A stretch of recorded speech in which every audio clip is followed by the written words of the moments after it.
Welcome to the Sisterhood of Sweat. I am here today with Jason Criddle. Jason Criddle is a Christian father, husband, investor, endurance athlete, international best-selling author, and the owner of Smartr Commerce, Smartr Marketing, and Jason Criddle and Associates.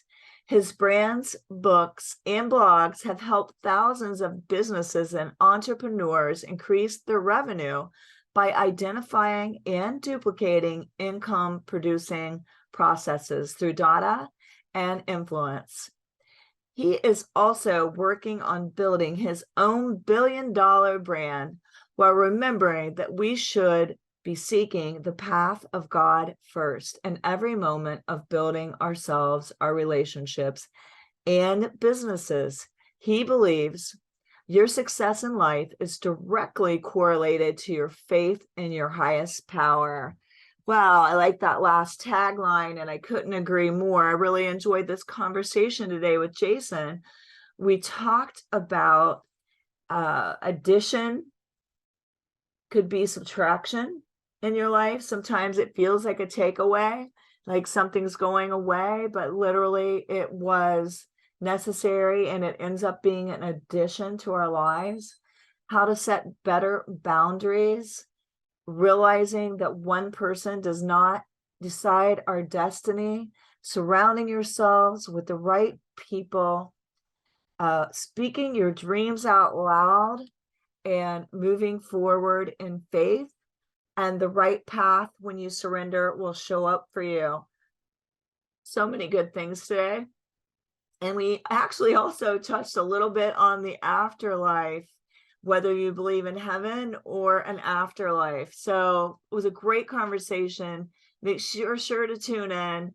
And as always, you guys, I love everybody out there. Thanks for listening, and I hope you enjoy the show. I'm super excited to welcome Jason Criddle to the Sisterhood of Sweat today. Welcome, Jason. Hi, Linda. Thank you for having me. Hey, we were having a little conversation before the actual interview today, and Jason probably doesn't know that Let It Rip, was one of these things on Friday that may have never happened if I had stayed back in fear and who am I to do this, thinking about it, wondering who will listen, what will I talk about, and all the things. And you said that you liked listening to the Let It Rips better than the interviews. And I have to tell you that it was shocking to me that somebody that was scared to death of public speaking would that would be the popular item actually on my downloads. So thank you for saying that to me. And for anyone afraid out there that wants to do something but you're afraid to do it, that would be a testimony of why you should or jump in and get started, right, Jason?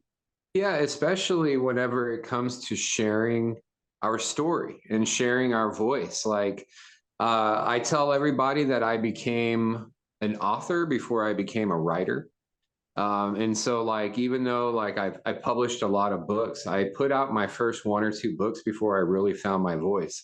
So much so that whenever I go back and I read my books, I think they're disgusting. I'm like, how can people still buy this and why are they reading it? Because to me, it doesn't really fit up to who I ultimately turned into. But at the same time, I write because that's how I share my voice and that's how I get through my thoughts.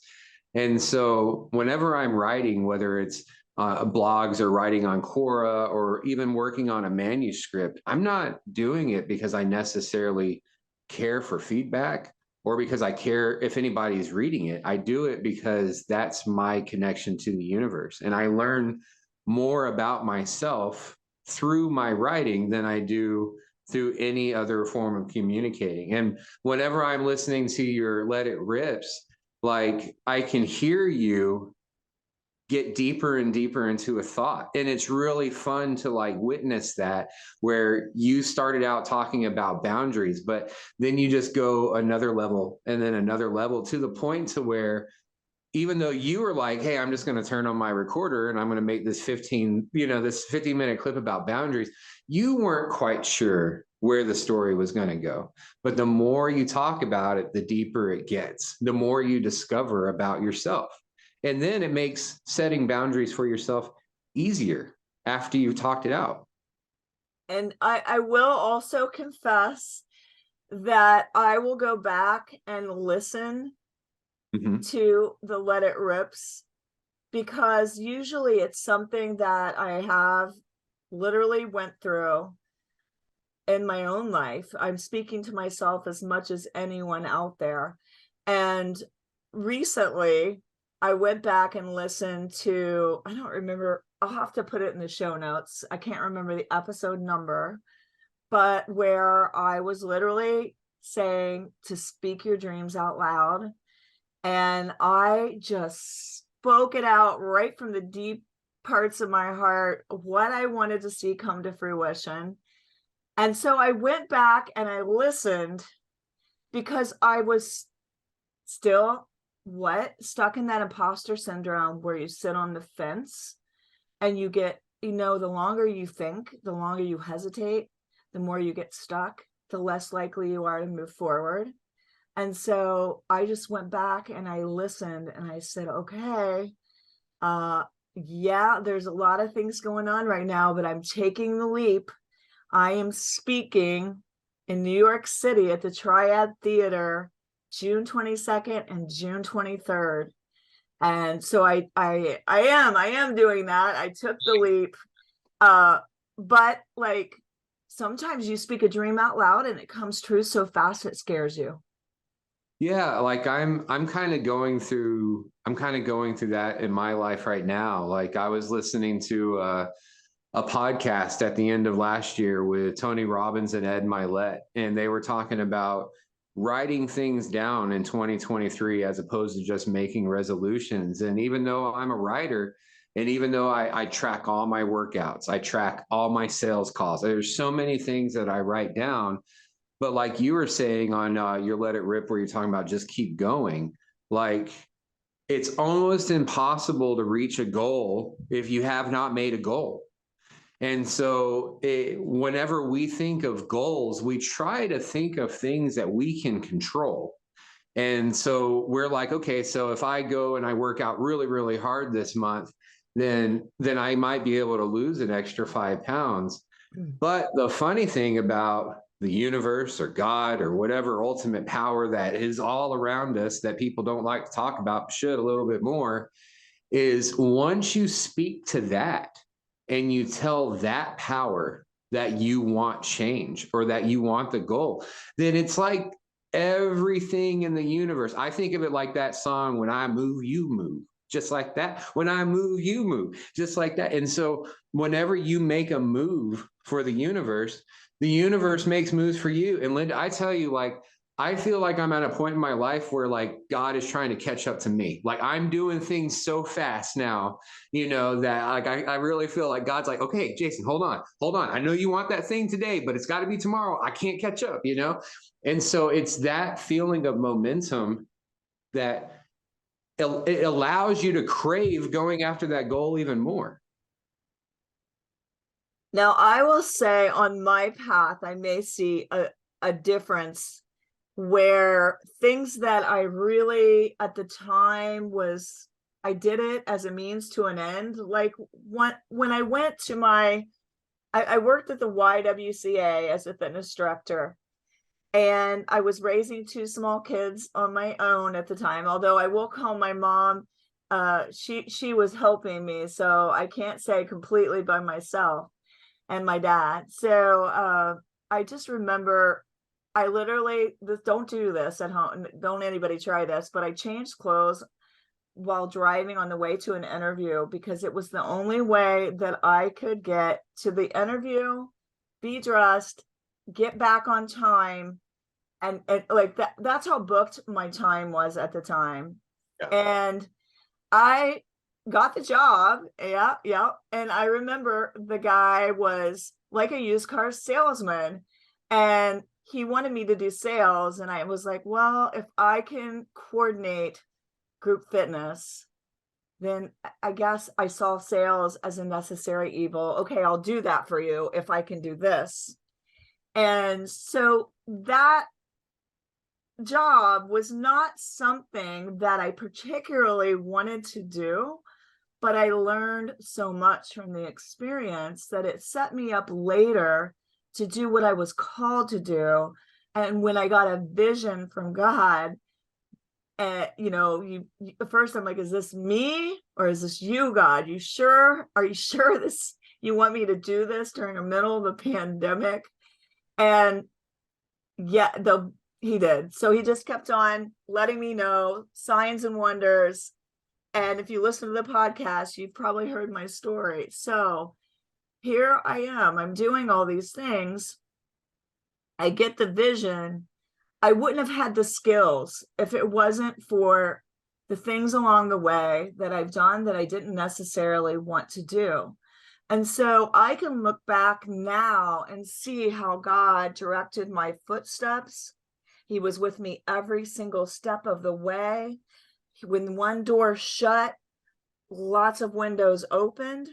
And then, like, it was always a door closed and then a window opened.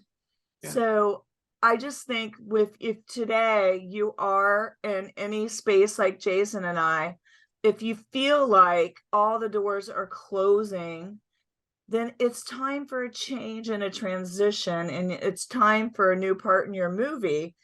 Look for the open door, the open window, and how you can transition. Yeah. And,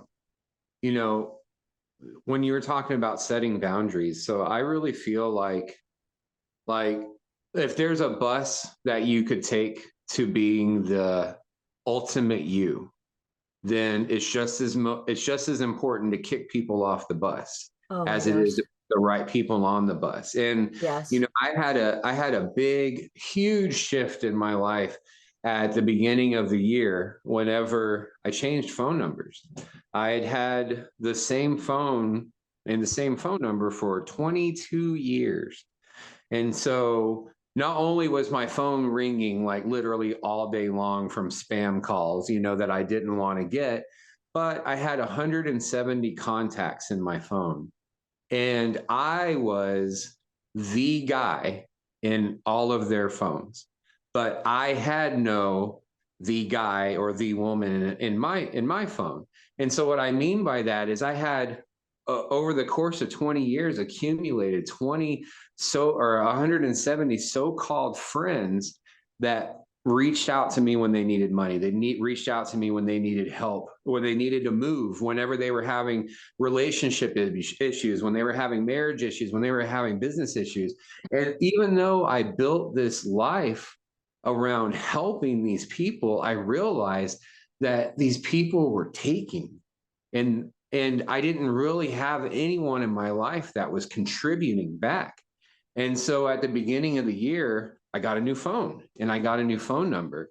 And I told myself that I'm not putting a single number in my phone unless that person is in my life to help me reach my ultimate goals. I put a little bit more specificity in it. I said that I'm not putting anybody in my phone unless they're a millionaire or on their way to being a millionaire this year. But my old phone had 170 broke people in it. And now my new phone, even though I only have about 14 or 15 phone numbers, 4 of those people own jets. Every one of those people are millionaires. And so I basically told God that I'm working on a different path. And it's really funny because, like you said, God humbled me. In 2017, I thought I was up here in business, and I walked away because my mom had her first stroke.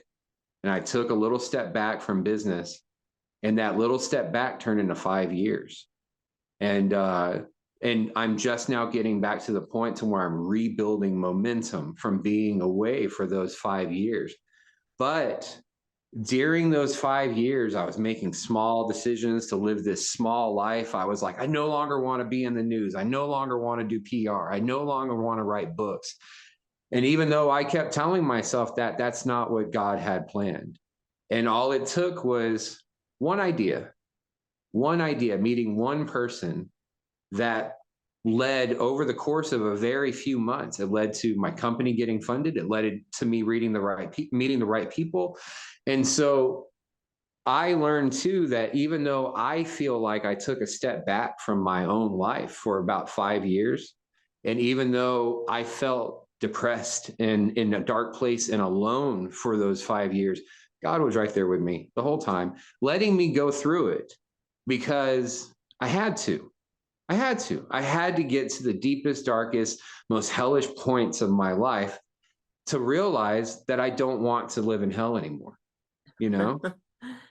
Well, like Joel Osteen says, trouble is your transportation. And I think we are tested and sent through the fire, just like diamonds, to get our shine.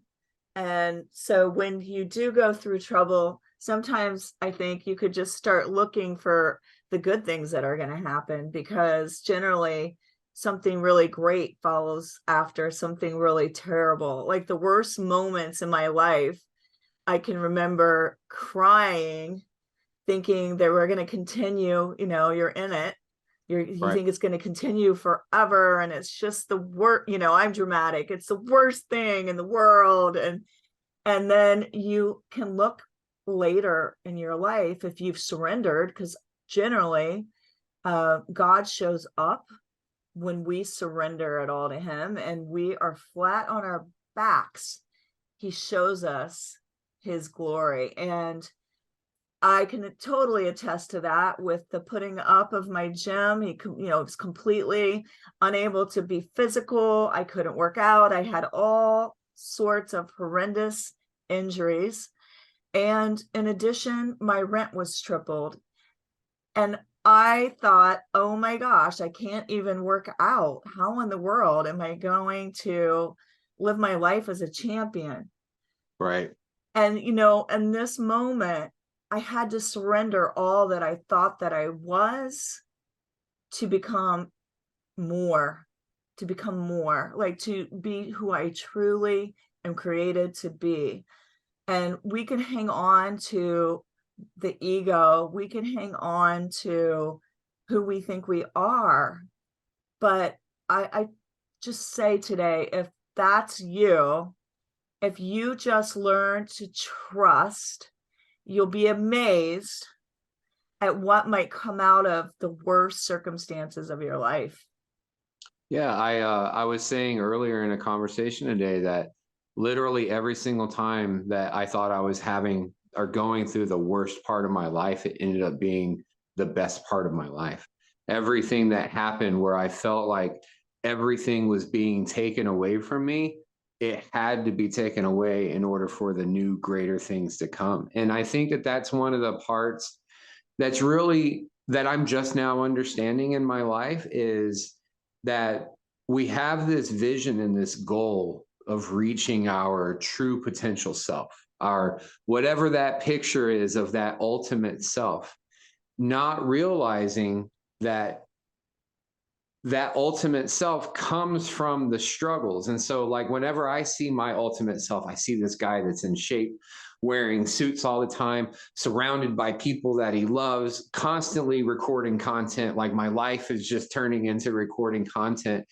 And so, whenever I had this few 4 or 5 years of depression and regaining weight and not focusing on my business, in my head, I'm thinking, like, I'm nowhere near that guy. Like, and I felt like I was in such a deep hole that there was no way that I could ever come back out of it and become that guy, not realizing that the hole that I was in was completely 100% necessary to be that guy, you know? And so, yeah, if we could, so now I own a software company. And if you back up 6 or 7 years ago, my development team, they would call me and they would be like, Jason, we have a bug. Jason, we have a problem with the software. There's something going wrong. And I'm like, oh, like we got to fix this. And I would freak out and I would get mad at my developers, thinking that it's their fault that iOS made some kind of terms and conditions change, right? But now, whenever my developers are like, hey, Jason, we have a bug in our software, I'm like, great. So now we can fix it. And since we know about it, we don't have to face that problem again. Bring me the problems, bring me the challenges, because like Grant Cardone says, if you don't have problems, you're not growing. It's that simple. We should not, and even Jesus never said that our life was supposed to be easy. And so we should not think that achieving greatness means that we're going to be living an easy life. If you're trying to become the greater version of yourself, you have to go through some of the hardest trials that any human being on the planet has gone through, because we're only achieving greatness so we can do this, so we can share our story with others. And so we can use the lessons that we've learned to help people that are going through the same thing. So, I mean, I have no interest in listening to a podcast of somebody that's lived a perfect life. They're not gonna teach you a whole lot. And so the message for my week has been subtraction is addition. And so I love that you were making that point a little bit ago, because sometimes we think that we have to have all these things and all of these people, and maybe you start growing and then you think it's going to be great and everyone's going to love it, but then they don't necessarily. Maybe somebody quits on you, or they kind of put a brick in your tank, or they criticize, or you're making them feel uncomfortable. And my lesson really was, sometimes you also have people, you don't recognize it because maybe you aren't setting boundaries, you are people pleasing, and they're draining your energy. And God can move these people out of the way just like that, so fast, that you might be upset at first, but if you sit and just pay attention to how your energy feels after the person is gone for a little while, and you just really pay attention and you listen, sometimes you realize, wow, that was the gift of goodbye. That was something that needed to happen. I didn't even see that. I was so in my mode of work and entrepreneurship, I didn't even recognize that. And yes, that subtraction that I felt was a subtraction was actually an addition. And then I want to add, some people that you think are in alignment with you, the further along you go after your dreams, they're not always on for the ride. You may get some resistance. And just realize, this is a lesson I've been learning, is that one person quitting you, leaving you, dissing you, does not stop your destiny to greatness. Only you can do that by stopping and quitting and giving up. Or you can just believe that you're here for something more. Yeah, I'm learning more and more at this time in my life that there's a lot of people that come into your life to simply have one conversation with you. And sometimes we try to keep those, we try to build relationships out of those, not realizing that God was maybe just putting somebody in your path to help nurture a seed that was planted by somebody else. We're in the middle of fundraising right now, and I've met one of the most wonderful business partners that I could ever meet in my life. Whenever I met her a few weeks ago for the first time, we had like 6 or 7 minutes together. She seriously walked out of her apartment, walked me into a conference room and said, I know we don't have time to meet today, but God just wanted me to tell you to keep going. Okay, have a good day, bye. And then she walks, and then she like leaves. Then I was looking at an apartment in her building, And we finally got a chance to have a meeting 2 days later. And we were meeting for a 30-minute lunch. The 30-minute lunch turned into 5 hours. I slept better that night than I ever have since I started my company 7 or 8 years ago, because I finally felt this overwhelming relief that I have a business partner that is willing to work on this as hard as I am. And so then you fast forward a few days, and I got a referral, an introduction to a guy that he's one of the original investors in Airbnb, one of the original investors in, I mean, in all kinds of platforms. This guy is supposed to be like this guru. And so he comes into my life, and we talk about fundraising and everything. And he talks to me about our pitch deck. And I start backtracking.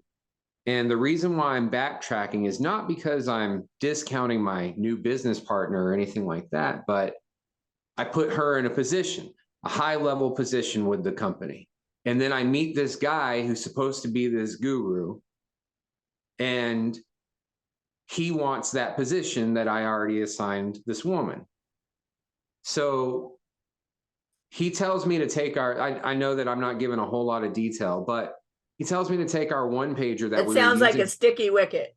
Yeah, he told me to take our one-pager that we were using and turn it into a full 12-page pitch deck, because that's what his investors would want to see. Well, I went in ahead, and to me, I felt like I was backtracking 5 years by listening to him and taking our one-pager and turning it into a pitch deck, but I went on ahead and did it. And then I gave it to my new business partner to show her. Any kind of doubt that I had in my mind completely disappeared when she saw how, when I saw how excited she was to see herself in our pitch deck, to see this 7-year-old company where her name is at the top as president, you know, and she's so excited and she's so enamored that, you know, finally, like, this is becoming real. And then an hour later, I had my follow-up phone call with this genius investor guru guy. And Linda, it was the dumbest conversation that I've ever had about my business ever. It was a complete waste of time. And not only that, but like it was worthless. The guy was rude. The guy was unprofessional. It was like I was talking to a completely different person than this dude that I literally spent a week talking about because of our interaction.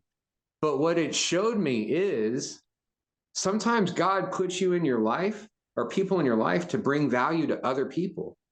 And so even though he told me to go back and make this pitch deck so that he could be a part of the company, God really put him in my life to make this pitch deck to make her excited about being part of our company. And so God was working through him to work through me to get 100% confidence in my new business partner. And so it's really funny. And that's one of the things that I'm realizing more and more is what does the word say? When 2 or more get around and they start talking about God, God shows up. And so I'm meeting more and more people in my life that are seriously strangers in parking lots, people at the grocery store, where we're just coming out of our day for 2 hours, 3 hours to sit down and talk about the Lord and talk about his grace and talk about the glory and what we can do as Christians to help bring this world closer together. And then they just drift away and I never see them again. And that's okay. You know, it's God's reminders that we need to let everything flow through us. Let people come, let people go, let people come as they need to. Let situations come as they need to. Learn what you need to learn from it and move on about your life. Yeah, I really think the biggest thing is just learning to surrender and trust that it's all going to work out the way that it's supposed to, because so many times we want to control and we want to handle the outcome of everything. And we can't always control. We can't control what others are going to do. You can't control how the market is, but you can control how you show up every day. And you can control what you invest in yourself and what you invest in others and leave a legacy. Now, you have created this Smartr app. Can you tell us a little bit about it and what prompted you to go in that direction? Because you were always into fitness before. Yeah. So, after I got deeper and deeper into my fitness journey, I used to weigh 400 pounds. I got into bodybuilding. I became a licensed personal trainer and nutritionist, and my life became about fitness. And then over the course of a few years, I wanted to help a lot of people. I eventually turned my company into a nonprofit because by teaching classes and courses, I was able to reach a whole lot more people than just doing one-on-one training. And of course, that led to people asking me to write books and people coming to speak. And eventually, I got into helping business owners because I realized as a personal trainer that, man, when you're a trainer, you're like a therapist, you're a mom, you're a dad, you're a business consultant, you're a psychiatrist. I mean, you're everything whenever you're a personal trainer. But what it really comes down to is you're probably just the only person that person has in their life that's a positive influence for them. Because whenever we're trying to change, like been talking about this whole time, negativity comes up. You have people in your life that are set in their old ways and they see that you are becoming better and they don't like that. And so eventually I got into consulting with business owners. And that's when the Smartr app company was created.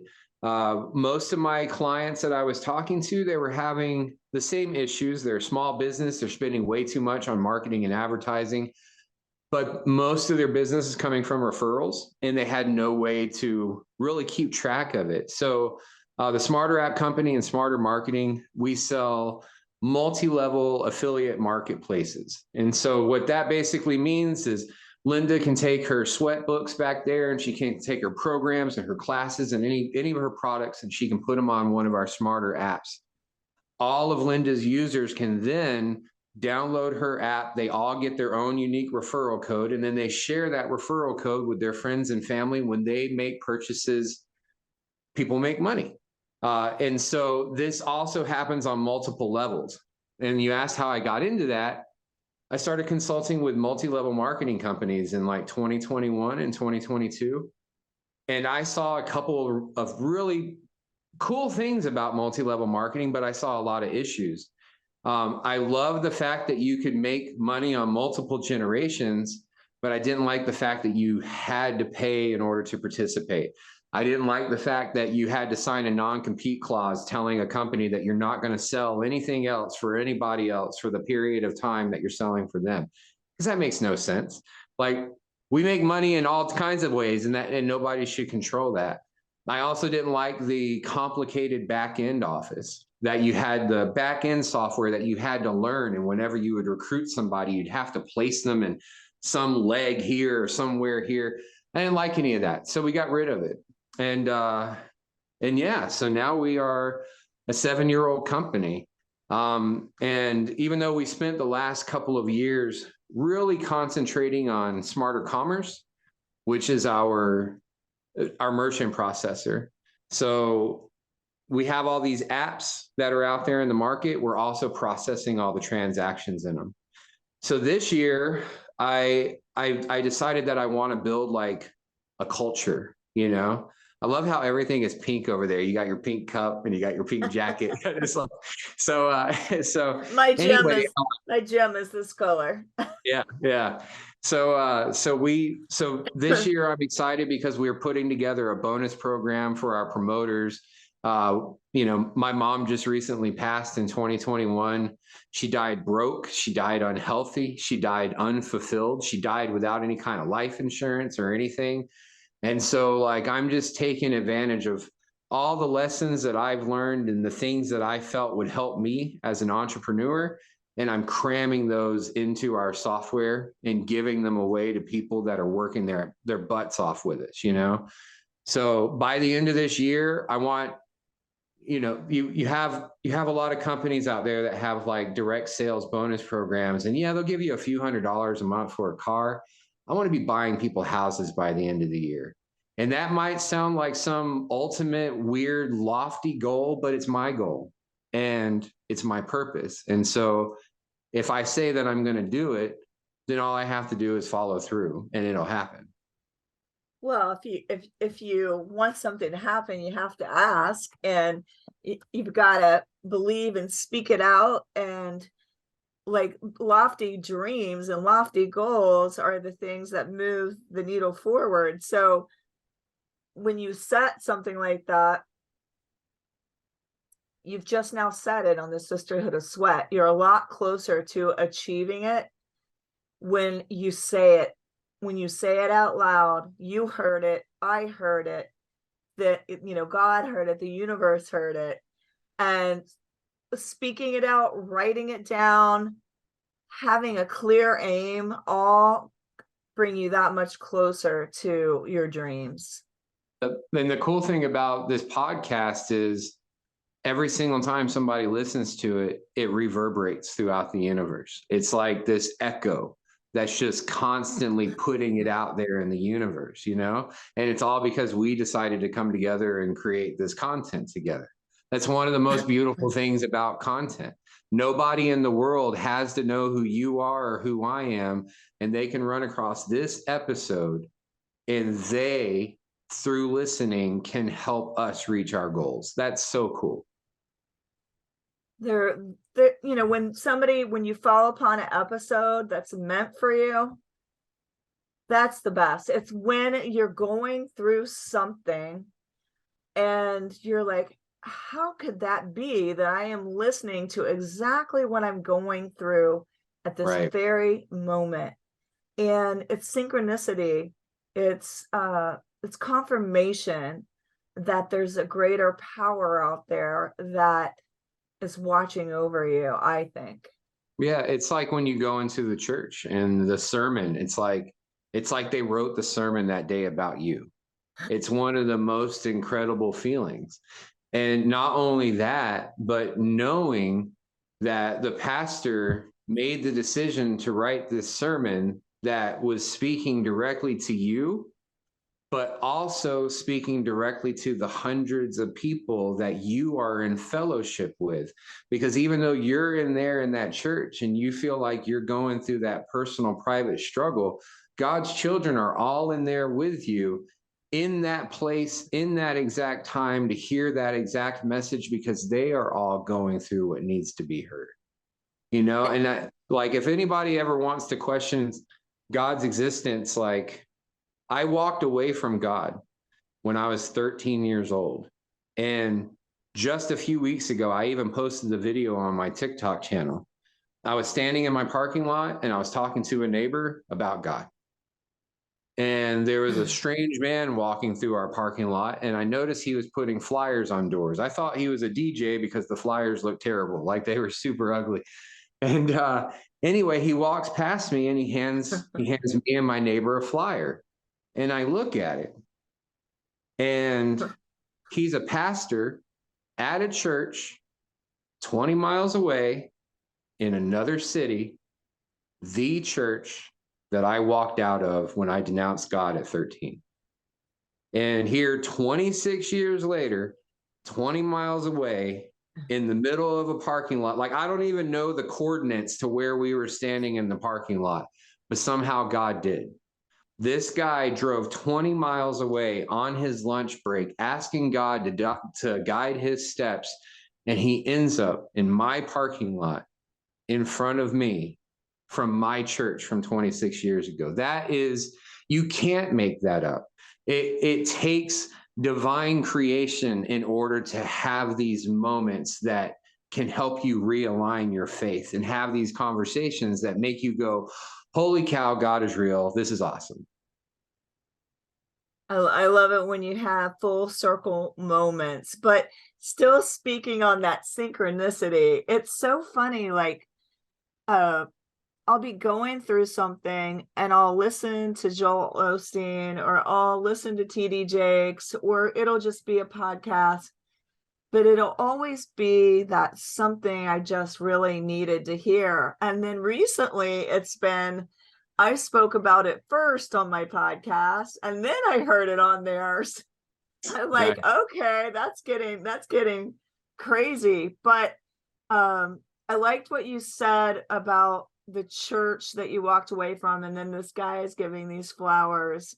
And I was listening to, I think it's, sometimes I get it mixed up, but I think it's called Liberty News Network.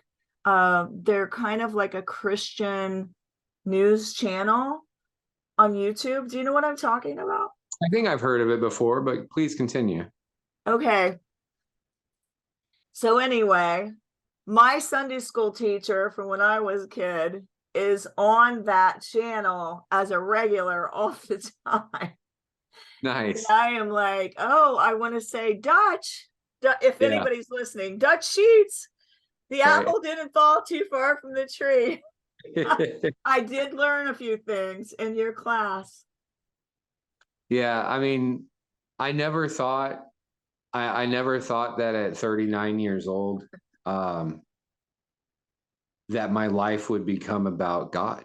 I never imagined that. Like, I never, whenever when my mom passed away, my mom was diagnosed with pancreatic cancer. She was given 6 to 8 months to live, and then 4 days later, she was gone.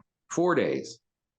4 days. Within 2 of those days, she was brain dead and she was having no conversations. But something really fascinating happened. My brother was a trauma nurse. And if it weren't for my brother, I think we all would have had a lot harder time going through my mom's death. But he has dealt with death so much that it's his job. And you could tell that he was put on the planet to help people through death. I mean, even the hospice nurses that we met, these are angels that are put here on the planet to help families go through what, their dying family member is going to.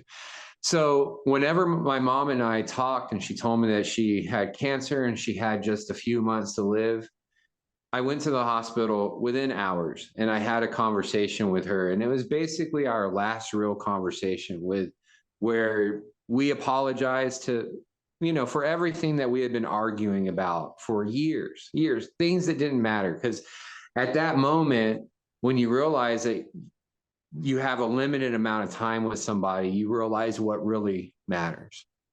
And so the next day, I took my daughter and my wife up to the hospital to see my mom.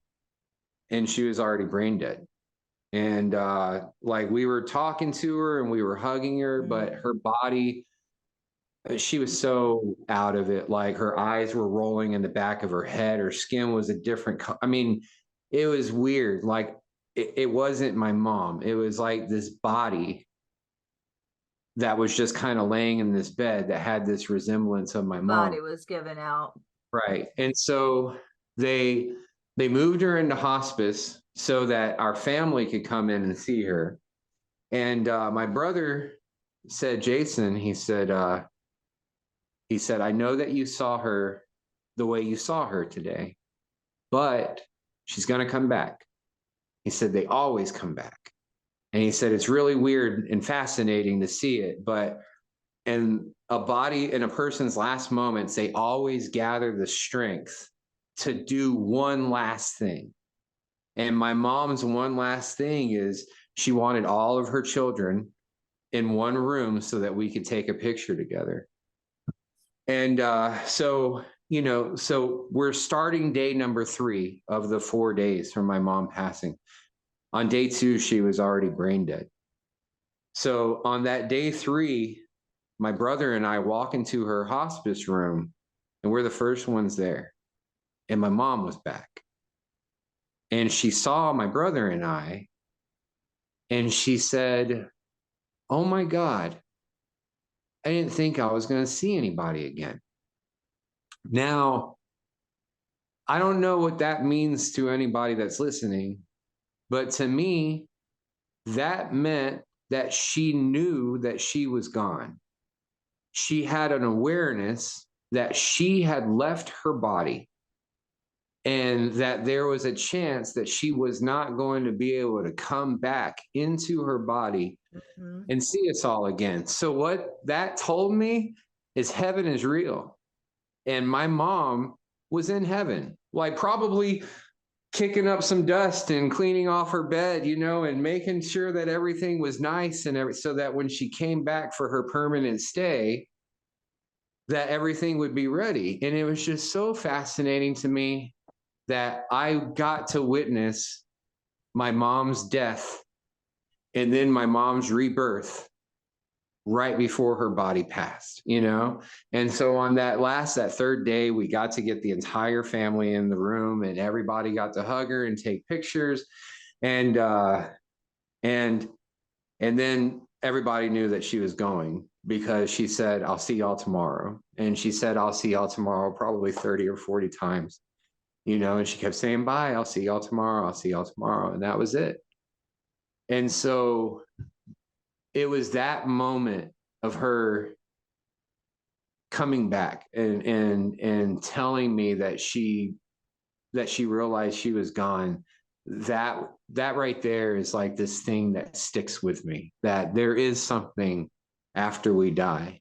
And if there is a heaven, it's made for people like my mom. I say that I tested her faith. I didn't test any of my mom's faith. I tried to test my mom throughout my entire life, and she always stuck by her faith. And unparalleled, unwavering.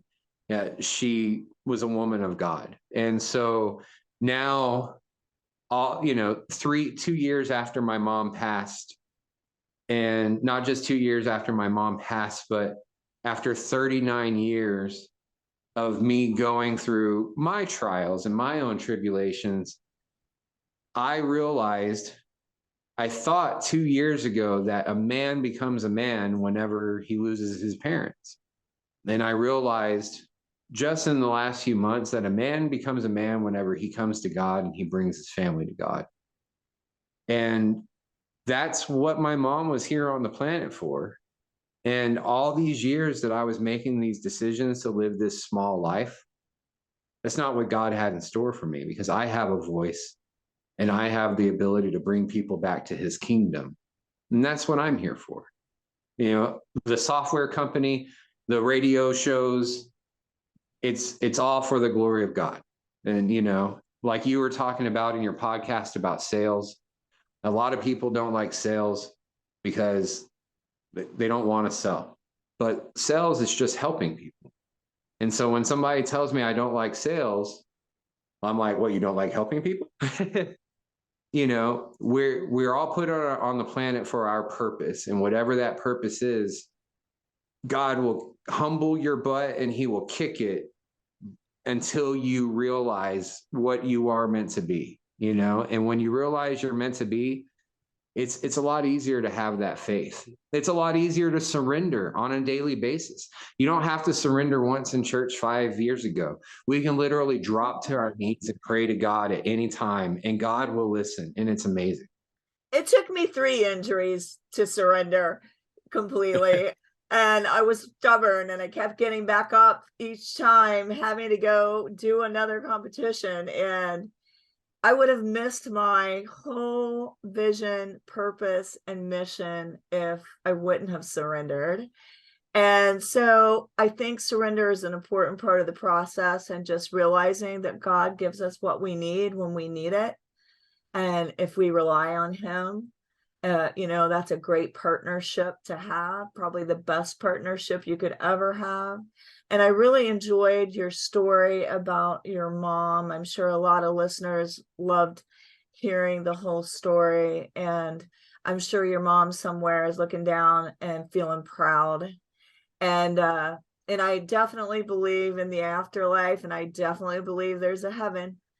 And so today was really such a great conversation.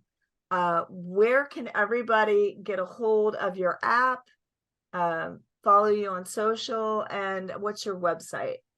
Yeah, so if people go to jasoncriddle.com, it's like the word riddle with a C in front of it, CRIDDLE. If people go to jasoncriddle.com, that pretty much takes them to everything. And then I'm just now getting active on social media. I was away for like 5 or 6 years, and apparently there's other Jason Criddles on the planet. So if you want to find me on social media, look for the real Jason Criddle. So I'm the real one. All right. All the other Jason Criddles are the fake ones. I'm the real one. Oh my gosh. I don't know. I might have followed the wrong one. I'll have to go back and look. Oh my gosh, that's hilarious. Well, I really enjoyed talking to you today. It was an awesome conversation. And I wish you well with your company and great success. Yeah, thank you. And you as well. Thank you for having me on. Oh, Whenever when I saw I got to be honest, whenever I saw the podcast, the Sisterhood of Sweat, I was like, she's not going to want me on her show. Like, I'm not in the sisterhood, but now I feel like I'm in the sisterhood. You're in the sisterhood. Sisters need brothers. Exactly. That's right. Thank you. All right. Thank you. Thanks everybody for listening to this episode of the Sisterhood of Sweat. Follow us on Instagram at Sisterhood of Sweat. Let us know what resonated with you today during this message. Send us a DM. And as always, keep on keeping on, everyone.